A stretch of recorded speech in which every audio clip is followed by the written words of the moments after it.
We're here with Mr. Mitch Slater, who's a podcaster, he's a storyteller, and he has a podcast called Financially Speaking with Mitch Slater. But Mitch's bread and butter is he's pivoted to become Manager Director of Digital Communications for National Sales at UBS, and he hosts programs for advisors on UBS TV. He creates content for both advisors and clients, and Mitch has quite the fun, diverse, adventurous background. He's known Howard Stern, he's known Rock Hall of Fame musicians, entertainers, and here to tell us about what we need to know about marketing and storytelling and being ourselves and being outrageous and taking risks and talking to people and getting connected and everything in between. So Mitch, glad to be speaking with you. Hey, it's a pleasure to be here, Robert. I really appreciate the opportunity to chat and be on your show, and anything called marketing, I'm game on. And like, why is that? Because some people dread it, right? Some people, either there's like the arrogant side where they say like, oh, well, my company will sell itself. And other people, there's like the low self-esteem and the imposter syndrome. And so like, how do you get over the cliches, the negativity, all of the self-sabotage? And how do you get out there and do the publicity, do the talky talk?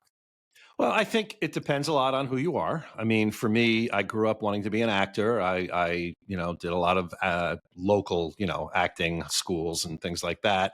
And I was a born performer. I think it was a little bit of my blood with my family, and I just always was someone that was out there. Didn't necessarily serve you well in 7th grade or 8th grade. So you do learn a lot about rejection.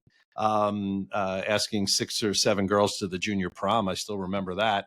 But, I went to Northwestern, studied acting for the summer, met a lot of people that were more like me, and realized, I just be who I am. And that has served me well to escape the fears. Now, I have suffered from imposter syndrome. I've 35 years as a financial advisor. I've, that part of my career went through a lot of ups and downs, but I always stuck with what I learned so early. I had the opportunity very, very young to work for like the greatest radio talk show host of his day, Larry King, before he became on television.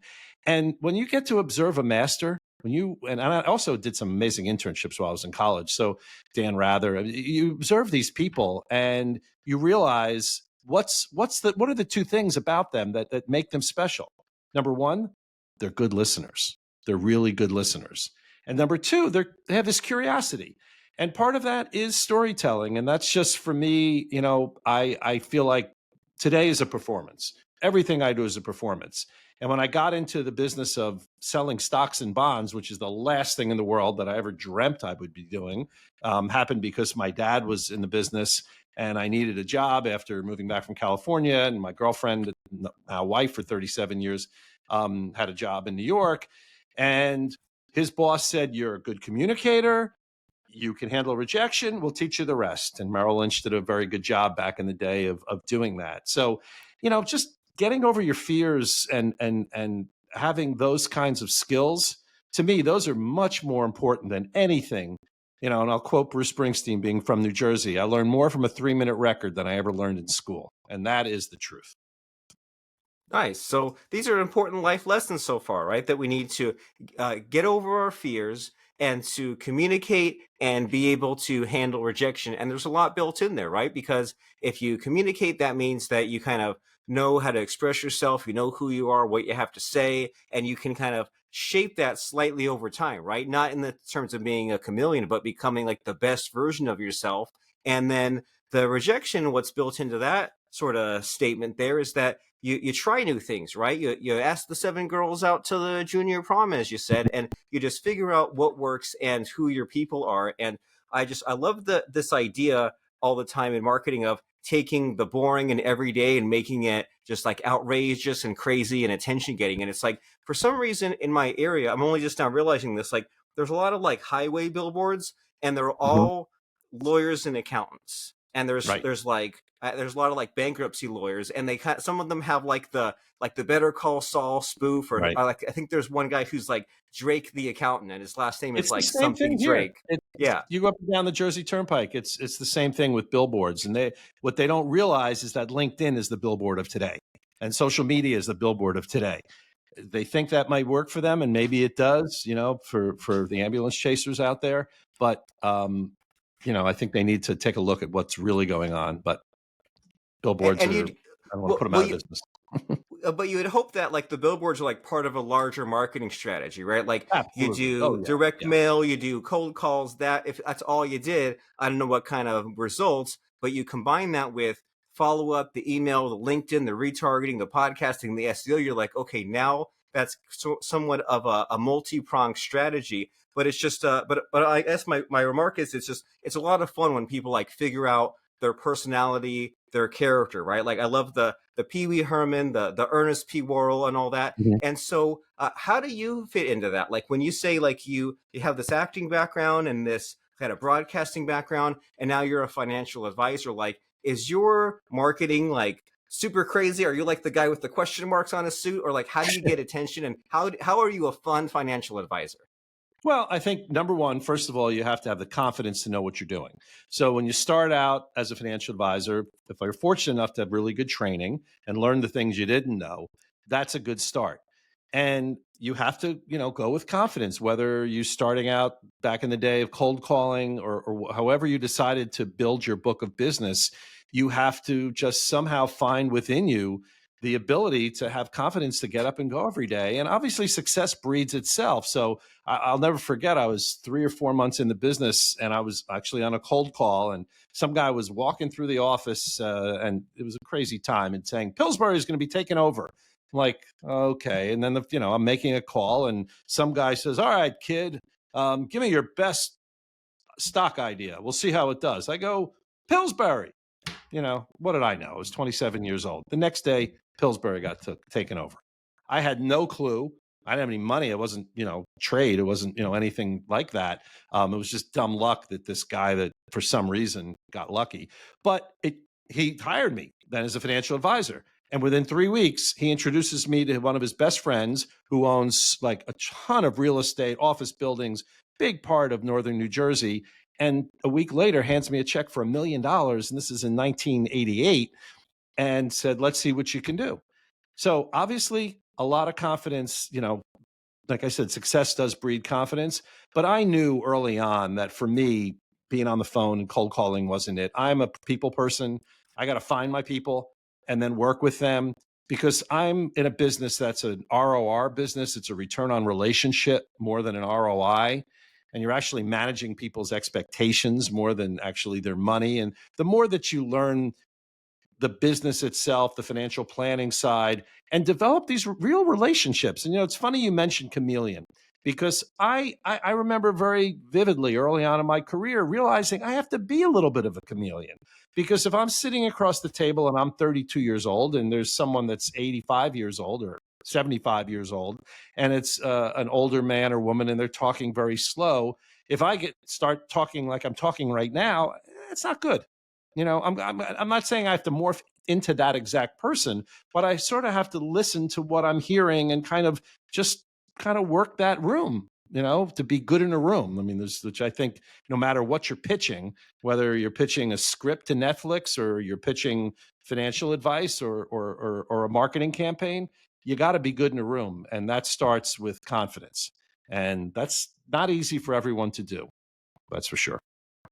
Um, I'm interested in your secrets here about confidence, right? Because you mentioned about like listening and being like a Larry King and like asking the right questions, which will get you far in life.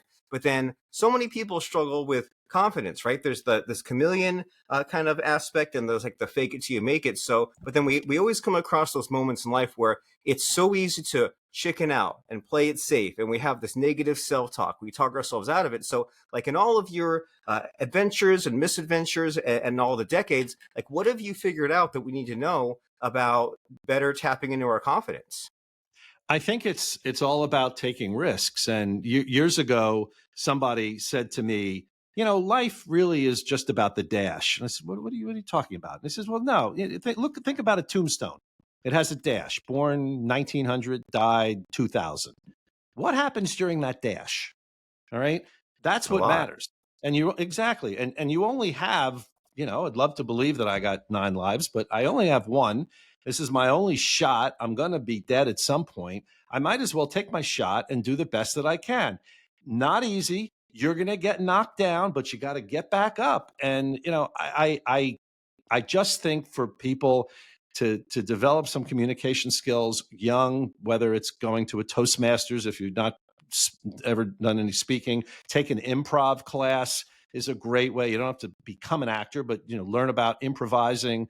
These types of things really go a long way. And then the third thing is be willing to take risks. All right. I've taken a lot of risks in my life. Some crashed and burned, but in general, many of the risks that I've taken have paid off. They've paid off in a variety of different ways. Yes, I'm in a nice house here in a nice town, and my kids went to college and are doing great, and I'm blessed from that end. But a lot of it came from taking risks, from like, you know what? I really want to work with that person. What's it going to take for me to do that? How am I going to meet that person? And how am I going to get a radio show in New York City when nobody in our industry was doing it at the time? How am I going to get on this cable TV station in New Jersey and do a business show on the weekend? And who do I know? And how do I know them? And each day I would be focusing on that. I mean, the reality is I probably would have been a much bigger producer as a financial advisor throughout my career if I spent more time maybe focusing on a wealthier niche or whatever. But for me, I really wanted to enjoy what I'm doing, and I know what it's like to not. And when you get married to the markets and you have a scorecard every day, on what's going on Wall Street, look at the volatility, right now, that's not good for your mental health. And I think you have to find things that are fun. So I always found things that are fun. You see Bruce Springsteen behind me. I just got so involved with the band that I wound up being on a nonprofit with little Steve Van Zandt, Silvio from The Sopranos, Little Kids Rock, great organization. Came through Twitter, through a direct message from his wife who liked something that I posted from one of my shows, invited me to an event. I wound up getting on the board, wound up getting to know Steven, interviewing Steven actually having my mother dance on stage when she was 90 years old with Bruce Springsteen sitting with her, and all these different things that happened to my mom in her 90s that, brought me a whole other kind of a reward that I never expected in my life, to be able to see my mom, in her 90s have these incredible experiences. And, without her, I lost her a year and a half ago. So, it means even more. But they're all because I took these little risks. And I've had so many people say to me, family and friends, Mitch, you're crazy. I mean, you're crazy. Why would you do that? Why don't you take the conservative route? And that's just, that's not my DNA. And I think most of the best marketing people that I've met, and Gary Vaynerchuk is one of them, Gary V. I've been fortunate enough to work with Gary and know people in his world and met some of amazing marketing people. They all have that one, trait in common, is that they're willing to take risks. And I think that that's a big part of success.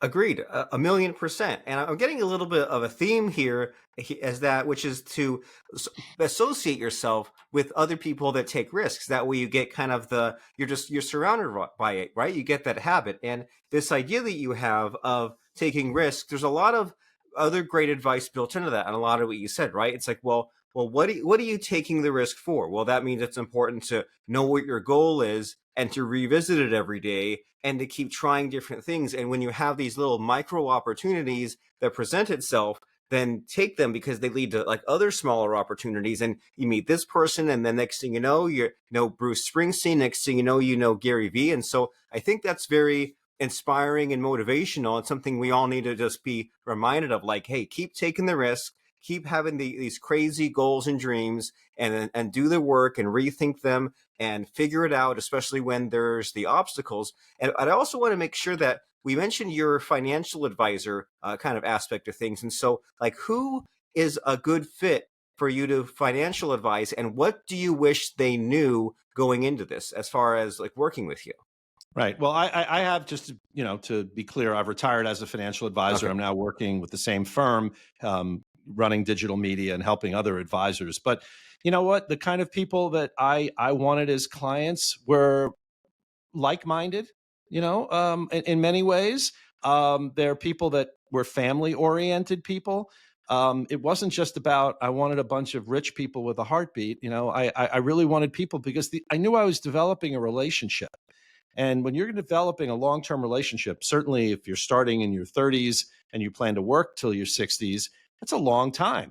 And you hope to work with these people. So you have to build confidence. And part of that, and it ties into what we were just talking about, is another very important word in my life, and that's enthusiasm. And when I started in my training program at Merrill Lynch, a guy wrote on the board the letters IASM and walked out of the room, kind of mic drop. There's the secret to success. I'm like, what? We're all looking around. What is he talking about? And then he filled it in. I am sold myself, and then finished the word ENTHU with enthusiasm. And my God, that was a lightning bolt to me because I knew that I had to have some kind of energy, just like I'm trying to have with everything I do, including being on your show today and being positive about it and enthusiastic. It's catchy. And for some people, maybe it's annoying. Fine, I won't deal with them. But that enthusiasm, I think, is really the key. And being sold yourself, IASM, I am sold myself. So no matter what it is, whether it's yourself as a financial advisor, whether it's a marketing campaign that you've been working on, whether it's that you've decided that you're going to go after this particular company and you believe in yourself, you're going to have to just somehow find that within you and show that enthusiasm every single day. And trust me, this is not easy. And, I've been through it all. I've been depressed. I've gone through, I've lived a life. I got a lot more to live, but I've lived a life of, ups and downs like anyone else. But you somehow have to find that place to feel good about it.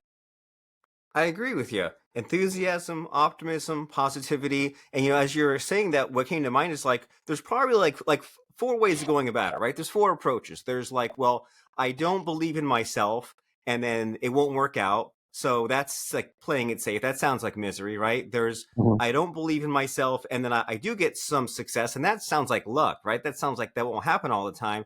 And then the kind of the upside is, well, I believe in myself, and I failed, which means like maybe there's something else to be done, some other approach, keep trying, etc. And then there's I believe in myself and it worked, and it's like that. Those last two options seem like a much better way of going about it, right? Versus not knowing what your goal is, not knowing where you're going, hoping your luck into it. When you break Yeah. down those possibilities, it's like, hey, Make your we own luck. we You make your make luck. your I own mean, luck. Yeah, I had a friend years ago when we started in the business, and we used to go to malls and we'd have like a booth set up about retirement accounts or something. And, it would be his turn, my turn. And I was very lucky and picked up some great business when it was my to joke that someone, would just have won the lottery. They'd be on the subway reading their ticket and they'd find my business card, on the floor in front of them. That never happened. But I made my own luck. And this particular person did very, very well, also making his own luck. And that's just by getting out there. I mean, you can't expect it to come to you. And really, the greatest entrepreneurs and the most successful people. And again, I don't necessarily equate success with wealth. I don't. It's nice, but it's not. It's not everything. It's a total lifestyle. So feeling good about having a good family, coming from a good family, and having great friends, and surrounding myself with positive people. I mean, there've been a lot of negative people that I've just ditched as friends, not family, but friends over the years, and including clients. I mean, there were clients over the years that, you know what, I'm not the right person for you. I really, really wish you well, and I'm going to help you find that person, but it's not me. right. And you have to do that. You have to be, find the chutzpah to do that.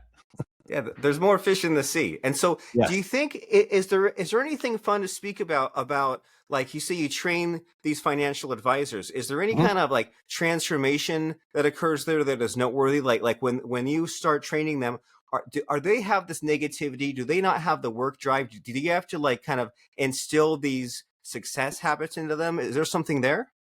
Well, what I'm working with advisors that are mostly already fairly successful, but they realize that the world has changed, and that most people are doom scrolling all day, and the attention span is short, and you have to go where the people are.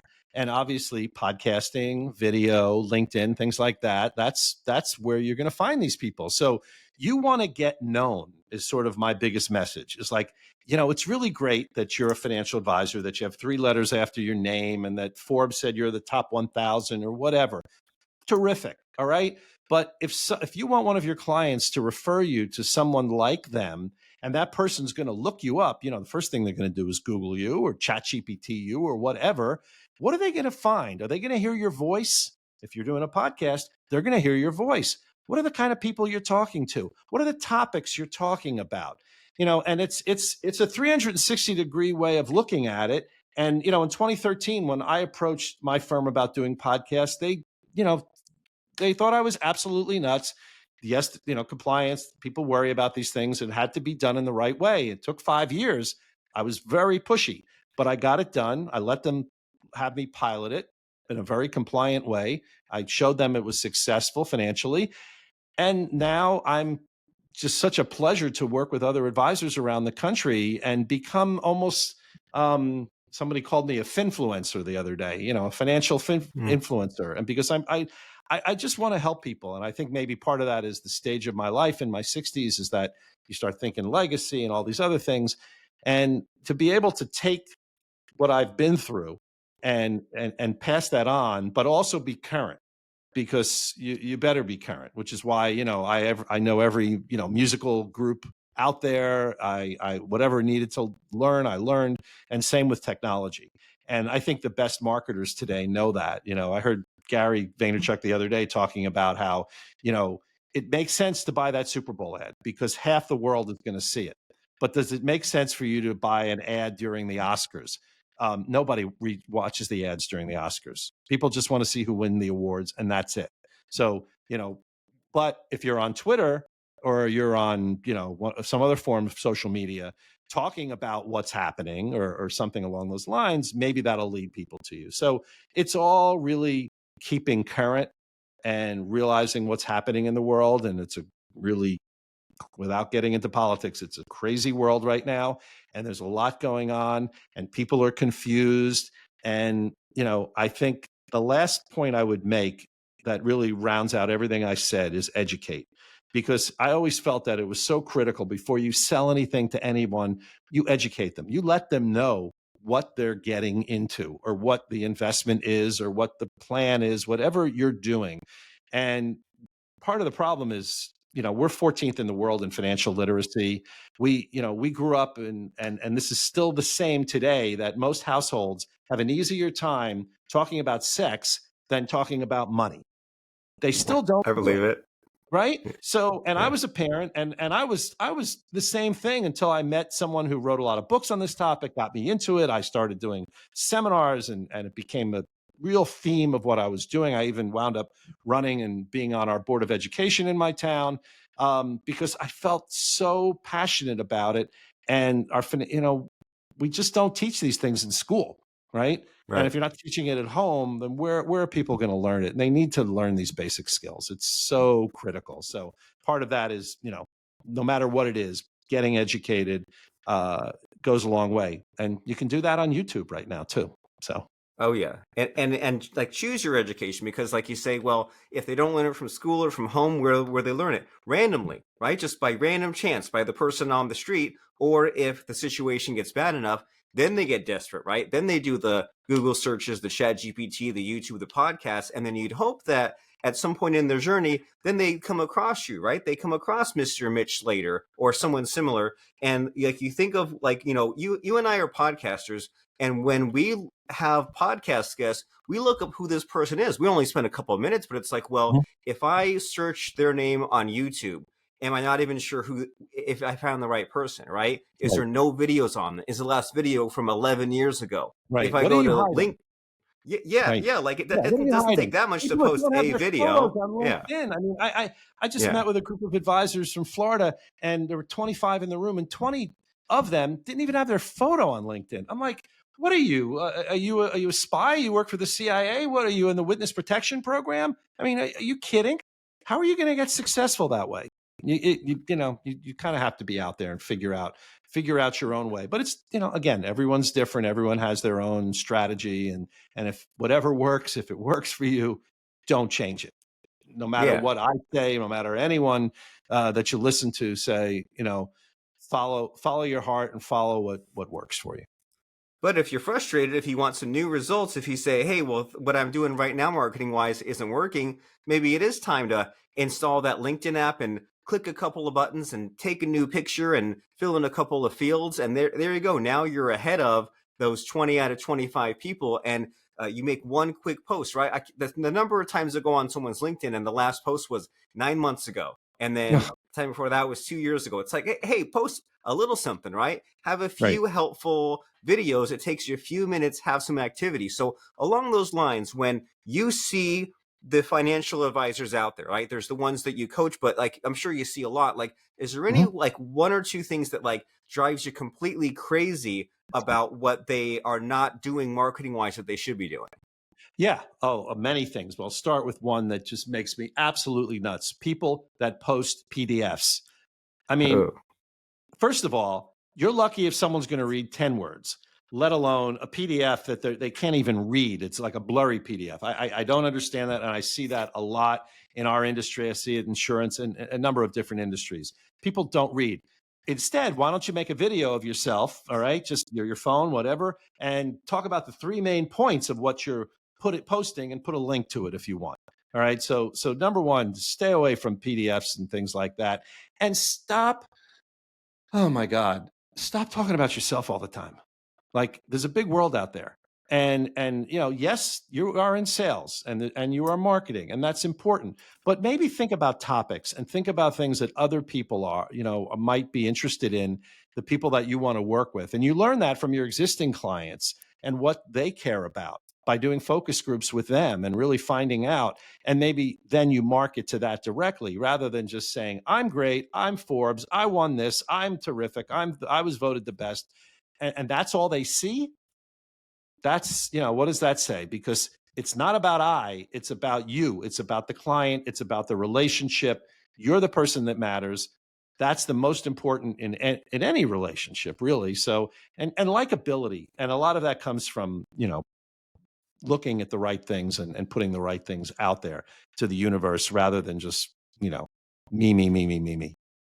yeah, empathy. What a concept. And practicing Yeah. it. And we Love think, it. well, you're like if you're talking about yourself, that might be because, well, that's what excites you, but what excites the people that you're trying to attract? You talking about them. And like there's always so much good advice. Like I heard someone the other day saying, go and watch YouTube videos and watch podcasts and like write down like the questions or what the questions would be and then come up with your own better answer to those questions. Like there you go, there's some helpful advice right there as far as making the short videos instead of those boring lousy PDFs. And like, would you read a blurry PDF? Maybe not. So why do you expect other people to read your own blurry PDF? And so as far as some next steps here, Mr. Mitch, like just as expected, right? We went to all kinds of randomness topics and connected interesting things together and just had all kinds of insights and ahas. But the whole reason why we like to do a podcast is to dispense some knowledge and then tell people where to go next. So if someone was impressed by what you had to say, if they felt that little likability spark that you mentioned,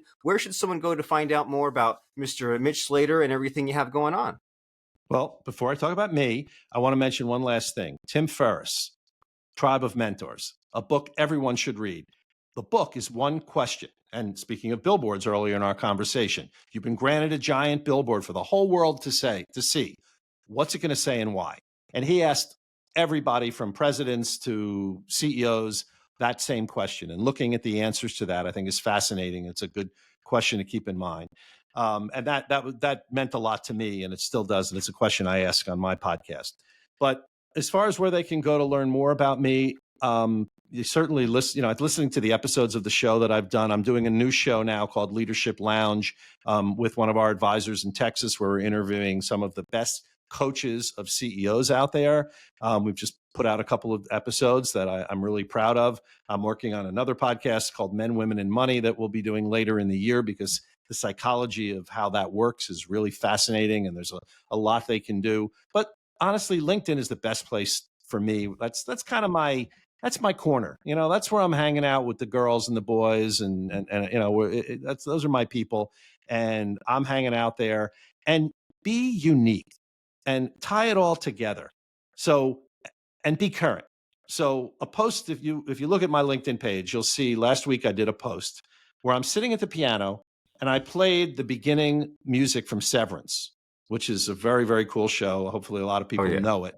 And my point was, and I asked a very simple question because people would know that music right away. I'm like, how do you feel? Would you want to be severed? Would you want to separate your outie from your innie?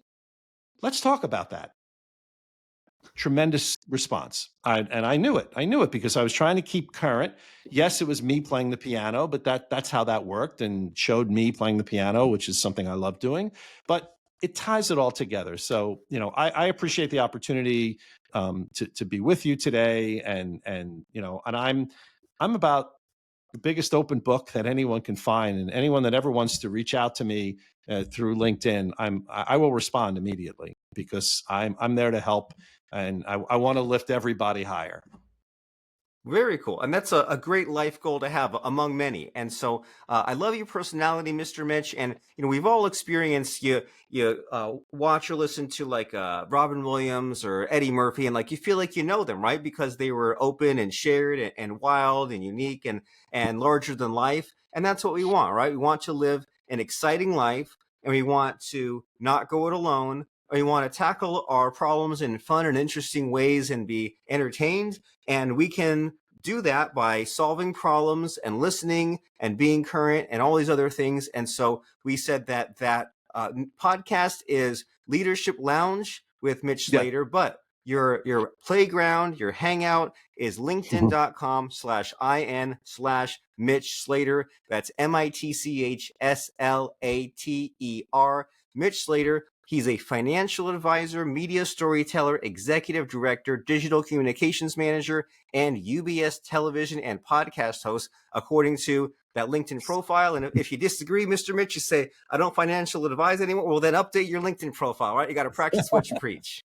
Yeah, exactly. That's true. And also, I learned something recently that it's very important that your first 50 to 60 characters really express who you are, because when you put comments, that's a whole other episode you could do on LinkedIn about how important comments are with their algorithm. When you put the comments in other people that you may want to work with in their posts, they're going to see the first 60 to characters, which is why I just changed it to, I think, financial media storyteller, something a little bit different than, because it was saying financial advisor prior to that. But yeah, there's so much to learn there. There really is. And And there will continue to be. yeah. Oh yeah. Oh my God. We are in such early innings of what's happening in the explosion. We didn't even get to AI today and how amazing that is. And if you're not playing around, just at least test it. I've lived with one quick thing I just wanted to mention about ChatGPT that I learned recently, because people should have fun.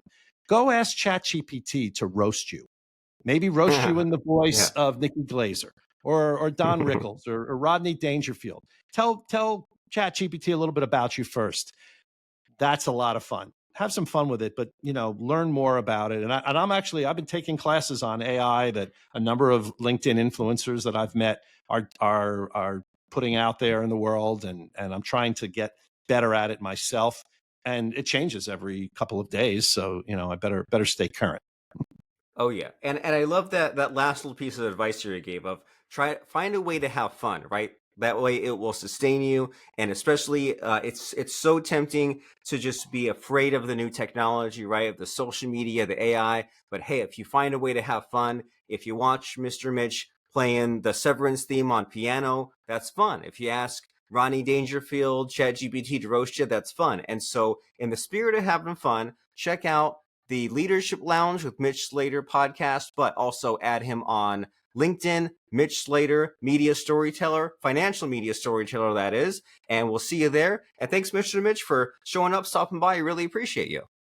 Oh, it's been my pleasure. And I'm going to answer one more thing, because you asked me earlier for a quote, and I've been thinking about it the whole time. Ooh, So I'm going to throw it out there. okay, Okay. let's work that in. I'm just going to mention it because it's important. I learned this when I worked with Larry King. And he said to me very early on, as I watched him, I said, well, how are you being so successful here? What is the secret? What's the secret to being a good interviewer? And he said, well, it's not the secret to being a good interviewer. He said, this is the secret to life, Mitch. And he says, bend down here. I want to tell you. And he says, Mitch, I never learned anything with my mouth open. Wonderful. 2 ears, one mouth. Make use of it. Exactly. All righty. So check out Mr. Mitch Slater on LinkedIn for those LinkedIn stories and podcasting, LinkedIn advice, and more. And we'll see you next time. And thanks for being here, Mr. Mitch. Thank you, Mr. Plank. All right. Super.